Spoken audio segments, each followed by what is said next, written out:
Jean-Paul Sartre, philosophe existentialiste athée français, a écrit une pièce de théâtre sur la condition humaine intitulée Huis clos. Et ce récit absurde et terrifiant raconte l'histoire de trois personnes qui finissent en enfer, mais cet enfer est en fait une pièce fermée à clé dans laquelle ils ne peuvent pas sortir. Il n'y a pas de torture, il n'y a pas de feu, mais il n'y a pas non plus de changement. Pas de fenêtre, pas d'explication sur l'endroit où ils se trouvent ou sur ce qui se passe. Et les trois protagonistes se rendent lentement fous les uns les autres et se débattent sans cesse pour échapper à leur situation, mais l'enfer finit toujours par reprendre le dessus et chacun d'entre eux est escorté par un mystérieux garçon d'étage qui, froidement, ne cligne jamais des yeux et ne donne que des réponses ésotériques à leurs questions. Et Garcin est le premier protagoniste qui arrive en enfer et à son arrivée, il prétend être calme, mais en vérité, il a très peur. Il est très anxieux. Et étant seul dans la chambre infernale, donc il tape, vous savez, sur la porte fermée jusqu'à épuisement. Mais dans la première scène, il entre accompagné du garçon d'étage dans un salon où il interroge ainsi sur cet enfer. Donc, Garcin demande au garçon d'étage, « Fait-il jour? » Il répond, « Ben, vous voyez bien, les lampes sont allumées. Parbleu, c'est ça votre jour. Et dehors? » Un garçon d'étage, un peu surpris, dit, « Dehors? » »« Oui, dehors, de l'autre côté de ces murs. » « Ben, il y a un couloir. Et au bout de ce couloir, demande Garcin. Et le garçon d'étage répond, ben, il y a d'autres chambres, d'autres couloirs et des escaliers. Et puis, ben, c'est tout. C'est tout. C'est ça, pour Sartre, l'enfer est aussi la condition humaine sur Terre. Pas d'issue, pas d'échappatoire, pas de libération. Et chaque fois que l'on cherche à se libérer de ce monde où tout vieillit, tout se ternit et tout devient frustrant, on finit par retrouver ou retourner dans cette chambre fermée à clé. Et on retourne incessamment dans cet endroit où il n'y a pas de repos, où personne ne cligne jamais des yeux et en dehors de cette pièce, ben, c'est toujours la même chose. Et donc, l'apôtre Paul est en prison. Alors qu'il écrit les paroles de notre texte d'aujourd'hui à l'église de Philippe, et vous savez, il n'est pas nécessairement torturé, maltraité ou même en danger.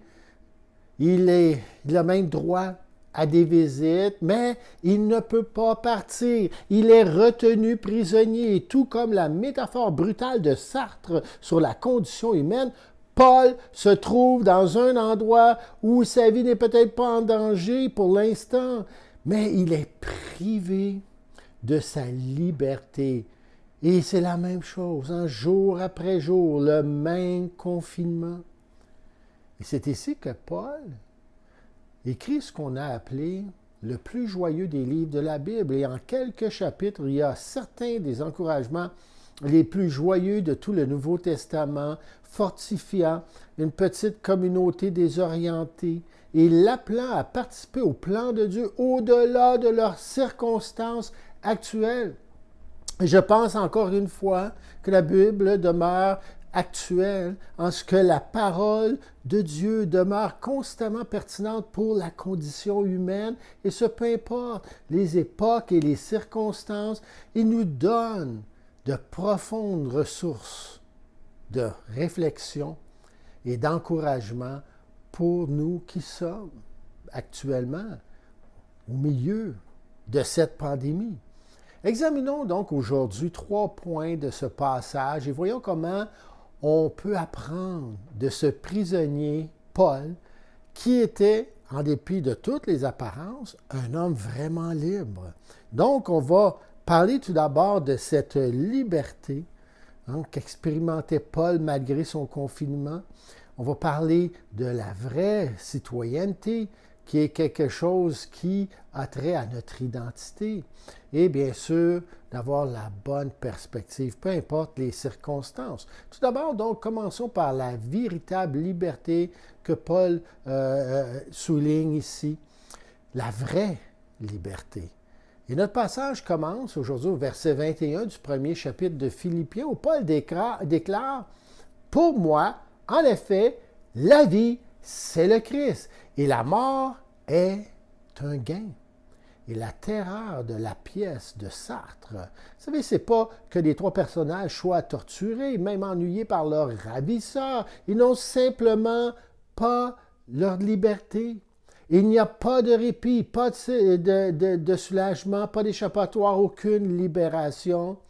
Et comme l'a dit saint Augustin, l'un des pères de l'Église les plus connus, « Seigneur, tu nous as fait pour toi-même et nos cœurs ne trouvent pas de repos tant qu'ils ne reposent pas en toi. » Et cette pièce de théâtre, donc, de Sartre, met en lumière le malaise de l'être humain, où on est poussé constamment à rechercher l'épanouissement, le soulagement, la satisfaction de la similitude et l'ordinaire de la vie.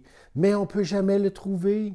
Et en bon québécois, on cherche à éviter à tout prix que la vie ne devienne drabe, c'est-à-dire banal, ennuyeux, ennuyant, fade, maussade, monotone, terne, ordinaire, quelconque, triste, plate. Et plusieurs, aujourd'hui, vous savez, ne se contentent même plus de faire juste du sport. Non, non, on se lance dans les sports extrêmes. Pourquoi? Parce qu'il faut toujours être sur l'adrénaline pour essayer d'étouffer la perspective horrifiante que tout devienne fade et monotone. Et on fuit avec horreur la similitude et la monotonie en se lançant dans de nouvelles carrières, de nouvelles relations, de nouvelles aspirations intellectuelles. Mais toutes ces choses finissent par devenir vieilles et usées et on doit donc constamment rechercher une nouvelle source de distraction. Et on peut finir comme Marie-Antoinette, bon, pas littéralement à la guillotine, mais vous savez, lorsqu'elle était cette princesse qui avait plus de richesse et de pouvoir qu'aucun d'entre nous n'en aura jamais, et qui disait de son état, de son monde somptueux, rien n'a de goût. Rien n'a de goût, tout est fade. C'est comme si notre âme était infectée d'une forme de COVID-19 avec la perte de goût et de l'odorat qui est un des symptômes prédominants de la maladie. Prisonnier d'un monde fade et drabe. Mais la vraie liberté, c'est ce que Paul et les saints tout au long de l'histoire de l'Église ont célébré en Christ. C'est la vraie liberté, celle dont on sait qu'elle n'est pas satisfaite par rien dans ce monde. Car pourquoi? Parce que nous sommes faits pour un autre monde. Et ici, c'est la clé d'une vie, voyez-vous, plus profonde, meilleure, plus libre que l'on a en Jésus-Christ et qu'on ne peut pas atteindre en cherchant un soulagement dans le monde sans issue dans lequel on vit. Il n'y a aucune liberté, bien-aimée, dans la recherche de satisfaction à travers les citernes crevassées de ce monde. Et le fait de savoir qu'on sera complet et satisfait qu'en Christ et que cette plénitude sera possible que lorsque le Seigneur reviendra dans toute sa gloire sur cette terre, nous permet de vivre avec une véritable liberté dans ce monde. Et de plus, ça nous libère de l'attente. Vous savez, toutes ces attentes qu'on se fabrique, l'attente, par exemple, que nos enfants, notre conjoint, notre travail, nous comble complètement, nous délivre du quotidien, de la vie quotidienne. Rien et personne d'autre que Christ n'a le pouvoir de nous combler. Et fondé donc sur cette connaissance libératrice, on peut donc laisser ces expériences et ces personnes être ce qu'elles sont. C.S. Lewis décrit notre liberté en Christ ainsi dans son célèbre sermon « Le poids de la gloire ». Il dit « Une brèche s'est ouverte dans les murs impitoyables du monde. et nous sommes invités à suivre notre grand capitaine. La porte s'est ouverte dans le terrible monde sans issue.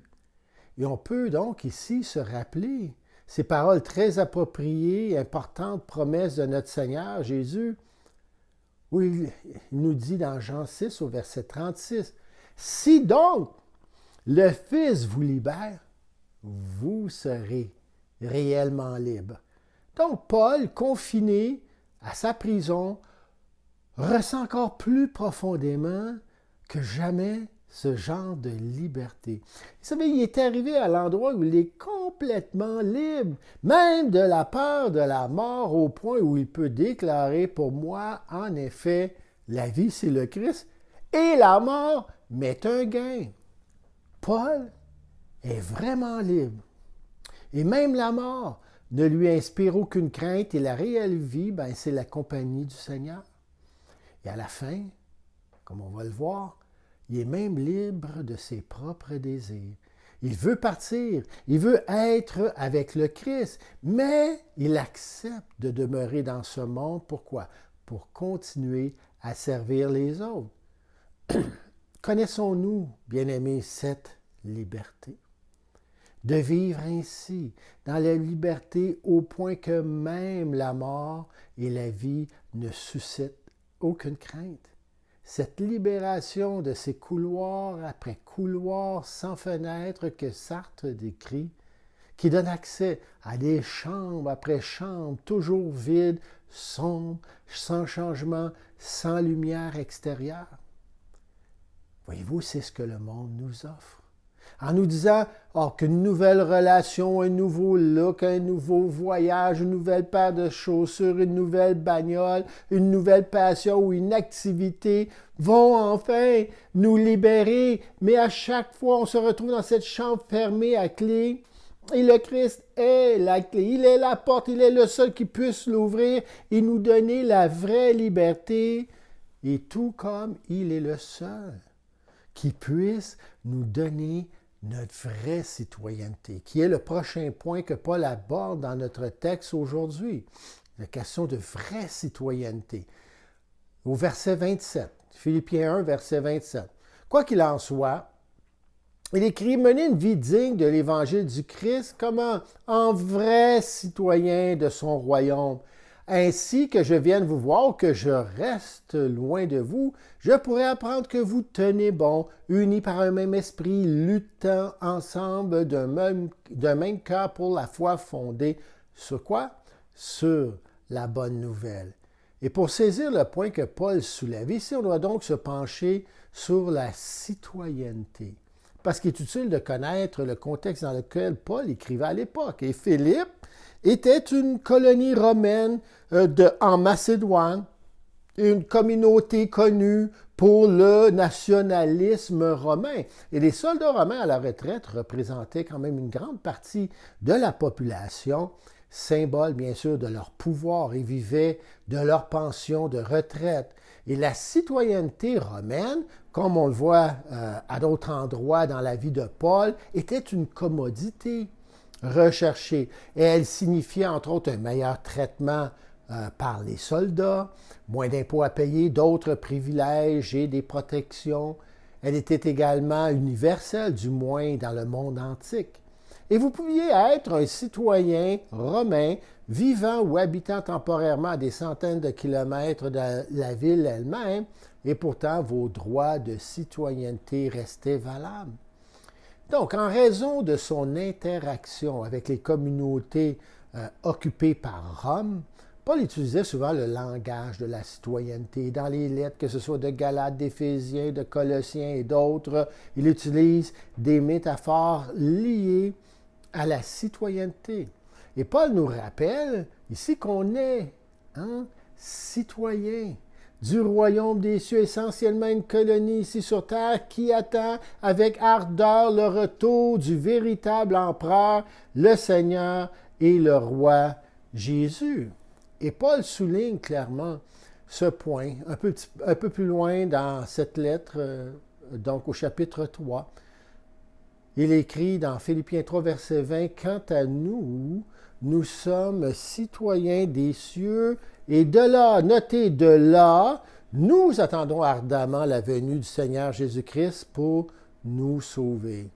Notons tout d'abord que c'est à partir de notre position comme citoyens du royaume des cieux, notre réelle patrie qu'on attend et qu'on espère dans le retour de Jésus-Christ. Et ça devrait nous aider, bien-aimés, à éviter d'élaborer des prédictions prophétiques et des scénarios des temps de la fin basés sur notre perception, évaluation limitée, terrestre et charnelle des événements mondiaux actuels. Ce n'est pas notre appel et notre travail. Et les premiers chrétiens utilisaient régulièrement le langage et l'imagerie romain pour transmettre la vérité de l'Évangile. Et on a juste à penser au titre de roi des rois ou seigneur des seigneurs que les gens donnaient à César. Et ce titre a été adopté par la communauté chrétienne pour exprimer la véritable puissance et grandeur du Christ, celui qui est au-dessus, vous savez, de tous les rois de ce monde. Et c'est l'un des principaux thèmes de Paul tout au long de ses écrits. Hein? Soyez qui vous êtes. Ici, il dit, vous êtes citoyens du royaume des cieux. Encore une fois, on revient à cette question d'identité et il nous encourage à embrasser pleinement notre force et notre héritage royal en Christ et à nous conduire sur terre comme des citoyens du royaume des cieux. Et même si on est citoyen loin de chez soi, vous savez, nos droits et nos privilèges sont toujours en place. Et où qu'on se trouve, on doit vivre cependant comme des citoyens des cieux, d'une manière digne de l'Évangile de Jésus-Christ. Et les versets qui précèdent donc cette section traitent également de la métaphore de la citoyenneté. Après avoir décrit sa joie en ceux qui partagent l'Évangile par amour et son affliction causée par ceux qui le font par un esprit de rivalité et de polémique, il ajoute au verset 18 à 20. Qu'importe après tout, de toute façon, que ce soit avec des arrière-pensées ou en toute sincérité, le Christ est annoncé et je m'en réjouis. Mieux encore, je continuerai à m'en réjouir, car je suis certain que toutes ces épreuves aboutiront à mon salut grâce à vos prières pour moi et à l'assistance de l'Esprit de Jésus-Christ.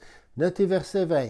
Car ce que j'attends et que j'espère de toutes mes forces, c'est de n'avoir à rougir de rien, mais au contraire, maintenant comme toujours, notez de manifester en ma personne avec une pleine assurance la grandeur du Christ, soit par ma vie, soit par ma mort.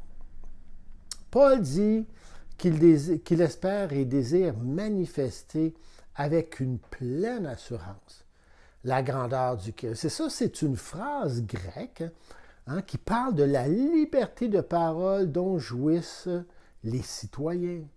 Il parle avec confiance et l'assurance de quelqu'un qui connaît sa véritable identité et son travail. Il est citoyen du royaume des cieux. Et vous savez, il parle avec confiance de cette réalité en tant que citoyenneté. Et sa citoyenneté dans les cieux, son travail, son objectif, c'est quoi? Donc, c'est d'honorer le Christ en partageant l'Évangile du Christ maintenant, là, dans cette vie, en tant que citoyen du royaume des cieux, et même par la mort, où il atteindra enfin la plénitude de sa citoyenneté. Alors, que signifie, bien-aimé, parler et vivre avec ce genre de confiance, d'assurance et de liberté? Que signifie vivre en tant que citoyen du royaume des cieux au sein de notre monde actuel? Est-ce qu'on incarne un ensemble, voyez-vous, de valeurs différentes? Est-ce qu'on navigue dans ce monde par des coordonnées, des valeurs différentes que celles qui n'appartiennent pas à l'Évangile? C'est crucial. Est-ce qu'on espère, est-ce qu'on désire, comme Paul, manifester avec une pleine assurance la grandeur du Christ? Ou est-ce qu'on aime propager, vous savez, des théories qui, malheureusement, souvent font affront à Christ et le dénigrent? Examinons maintenant, comme dernier point, la vraie perspective. Et ça, c'est vraiment central ici au discours de Paul. Encore une fois, Paul écrit donc ces lignes à partir de sa prison, une prison romaine, ce qui n'était pas une partie de plaisir. Et les prisonniers qu'on a aujourd'hui, les prisons qu'on a aujourd'hui au Canada ressemblent, vous savez, à des établissements 4 étoiles par rapport à celles de l'époque de Paul, où il n'y avait aucun confort. Et on peut facilement imaginer que Paul préférerait être n'importe où ailleurs qu'en prison, dans une prison romaine. Et pourtant, il garde les choses en perspective. Et je crois que c'est l'un des points principaux de ce passage. Comment garder la bonne perspective en toutes choses? Et donc, au verset 22 à 26, il dit, « Je continue à vivre dans ce monde. Si je continue à vivre dans ce monde, alors je pourrais encore porter du fruit par mon activité. Je ne sais donc pas quoi choisir. Je suis tiraillé des deux côtés. J'ai le désir de quitter cette vie pour être avec le Christ, car c'est de loin le meilleur. Mais il est plus nécessaire que je demeure dans ce monde. Pourquoi? À cause de vous. Et cela, il dit, j'en suis convaincu. Je sais donc que je resterai et que je demeurerai parmi vous tous. Pourquoi? Pour contribuer à votre progrès et à votre joie dans la foi. Ainsi, lorsque je serai de retour chez vous, vous aurez encore plus de raisons, à cause de moi, de placer votre fierté en Jésus-Christ. Donc, il serait beaucoup plus facile d'aller à Christ, d'être libéré de tous les fardeaux de cette vie, de vivre pleinement dans le royaume et ainsi d'expérimenter toutes les bénédictions de notre véritable citoyenneté. Cependant, Paul se rend compte que ce qui est avantageux pour lui ne l'est pas pour les autres. Il dit, mais il est plus nécessaire que je demeure dans ce monde à cause de vous. Donc, Paul réalise que Dieu l'a appelé à rester pour les autres, pour que les autres aient encore plus de raisons de placer leur fierté en Jésus-Christ. Il se rend également compte que ce n'est pas un chemin facile, ni pour lui, ni pour les autres qui ont choisi de suivre Christ. Et il leur dit donc de vivre une vie digne de l'Évangile. Puis il leur dit de ne pas avoir peur lorsqu'ils sont confrontés à la souffrance ou à l'opposition. Versets 28 à 30. Il dit, c'est pour eux le signe qu'ils courent à leur perte. Et pour vous, celui que vous êtes sauvés. Et cela vient de Dieu. Verset 29. Car en ce qui concerne le Christ, Dieu vous a accordé la grâce non seulement de croire en lui, mais encore de souffrir pour lui. Vous êtes en effet engagés dans le même combat que moi, ce combat que vous m'avez vu soutenir et que je soutiens encore maintenant comme vous le savez. Et donc conscient que votre réelle citoyenneté est en Christ, que votre liberté est grâce et seulement grâce au Christ et qu'elle repose entièrement sur lui, il dit, ne laissez pas vos adversaires, votre peur, vous guider. Oui, vous souffrirez pour lui, parce que vous êtes engagés dans le même combat que moi et ce combat que vous me voyez soutenir. Et bien que Paul soit en prison et qu'il souffre souvent aux mains de ses opposants, il n'a jamais perdu de vue la vraie perspective. Et il a réalisé que sa souffrance était pour l'amour de Jésus. Et parce qu'il aimait Jésus, il souffrait. Et parce qu'il aimait les autres, il souffrait. Et sa souffrance, vous savez, n'était pas seulement physique, c'était surtout une question de cœur. Il éprouvait du chagrin pour les autres. Et vous savez, c'est une erreur de penser que toutes les références à la souffrance se réfèrent au fait de faire face à un préjudice physique. Bien sûr, la souffrance peut être physique et on en est tous et toutes convaincus et tout à fait conscients. Mais la souffrance de Jésus ne se limite pas à la souffrance physique qu'il a endurée avant sa mort. Hein? Jésus n'a pas pleuré sur Jérusalem parce qu'il souffrait lui-même physiquement.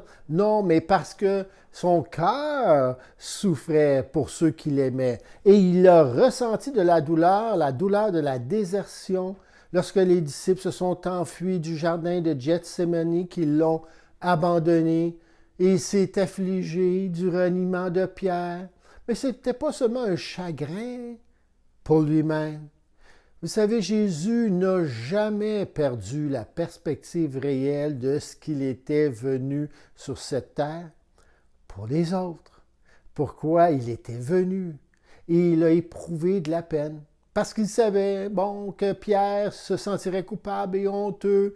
Il s'est affligé, a souffert du manque de foi qu'il a vu, sachant ce que les disciples et les autres allaient devoir affronter tous les jours, les semaines et les années à venir.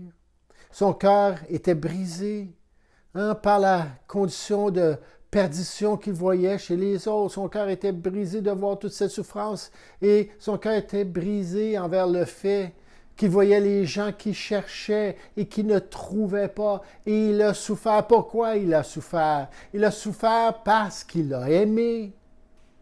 Et combien de fois, vous et moi, avons-nous versé des larmes sur nos enfants parce qu'on sait que les décisions qu'ils prennent et les voies qu'ils choisissent leur causeront de la souffrance? Combien de fois pleure-t-on sur la souffrance des autres parce qu'ils croient qu'il n'y a aucune espérance, qu'il n'y a pas d'aide possible et parce qu'ils se sont placés dans une pièce métaphorique sans issue? Paul nous rappelle qu'il faut garder une vraie perspective sur les choses. Ce monde n'est pas notre monde. Et la souffrance à laquelle on est confronté est temporaire. Et vous savez, on ne peut pas se sauver et se réparer soi-même. On ne peut pas sauver ou réparer les autres. Et même notre monde, seul Jésus le peut. Et lorsque vous vous retrouvez dans la pièce sans issue comme celle décrite par Sartre, remettez, bien-aimés, vos pensées là où elles doivent être. Comme Paul le faisait ici en prison, sachant bien sûr, par exemple, que ce nouvel emploi ne comblera pas tous vos rêves et vos attentes. Bien sûr, sachant que, je ne sais pas moi, votre conjoint a parfois la mauvaise haleine et qu'il raconte des blagues plates. Et bien sûr aussi, sachant que votre Église est pleine de gens brisés et imparfaits. Rien n'est parfait dans ce monde. Rien n'a jamais été censé être parfait. Notre seul accomplissement, notre seul soulagement et notre seule libération sont dans le Christ. Dit autrement, notre seule liberté, notre seule citoyenneté, notre seule perspective est dans le Christ. Et la parole de Paul est de garder constamment cette réalité à l'esprit. Gardez votre pensée que vous pouvez contrôler, fixer sur votre citoyenneté dans le roi des rois, malgré les circonstances que vous ne pouvez pas contrôler. Et surtout, en cette ère d'infodémie, de colporteurs de fausses nouvelles, de complotistes, de la terreur et de la peur qui cherchent à vous détourner de la vraie perspective ou en vous gardant captif de toutes sortes de théories ou de la peur. Un peu plus loin dans sa lettre, Paul nous donne la bonne recette pour retrouver la bonne perspective et sortir de nos prisons, de nos pièces sombres et lugubres de nos pensées. Il écrit ceci dans Philippiens 4, versets 6 à 9. « Ne vous mettez en souci pour rien, mais en toutes choses. Exposez vos besoins à Dieu. Adressez-lui vos prières et vos requêtes en lui disant aussi votre reconnaissance. » Et ça, c'est quelque chose de très libérateur. Et il dit alors, la paix de Dieu qui surpasse tout ce qu'on peut concevoir à partir de nos propres paramètres, gardera votre cœur et votre pensée sous la protection de Jésus-Christ. Enfin, frères, nourrissez vos pensées de tout ce qui est vrai, noble, juste, pur, digne d'amour ou d'approbation, de tout ce qui mérite respect et louange, ce que vous avez appris et reçu de moi, ce que vous m'avez entendu dire et vu faire, mettez-le en pratique. Alors le Dieu qui donne la paix sera avec vous. Je vais répéter pour nous l'image de C.S. Lewis tirée de son sermon que j'ai cité au début de mon message. Une brèche s'est ouverte dans les murs impitoyables du monde et nous sommes invités à suivre notre grand capitaine. Vous savez, bien-aimés, le monde vous fera passer de pièces sombres verrouillées en pièces sombres verrouillées, sans qu'il n'y ait jamais de brèche dans le mur. Et aussi tentantes que puissent être les évasions, chacune d'entre elles vous y ramènera toujours. C'est inévitable. Mais le Seigneur, et voici la bonne nouvelle, le Seigneur est fidèle et il se tient toujours derrière toutes les portes sombres de nos imaginations et insécurités maladives. Et on peut lui faire confiance qu'il est pour nous et non contre nous. Et ainsi, il nous dit dans Apocalypse 3, verset 20, « Voici, je me tiens à la porte et je frappe. Et si quelqu'un entend ma voix et ouvre la porte, j'entrerai chez lui, je souperai avec lui et lui avec moi. » Lui seul, bien-aimé, peut sustenter nos âmes affamées et assoiffées. Ouvrons-lui toute grande la porte de nos cœurs et de nos pensées, afin qu'il puisse nous libérer, nous conduire plus profondément dans notre réelle citoyenneté et dans la véritable perspective de notre existence et de tout le cosmos. Avec le Christ, il y a un soulagement, une porte ouverte dans un monde sans issue.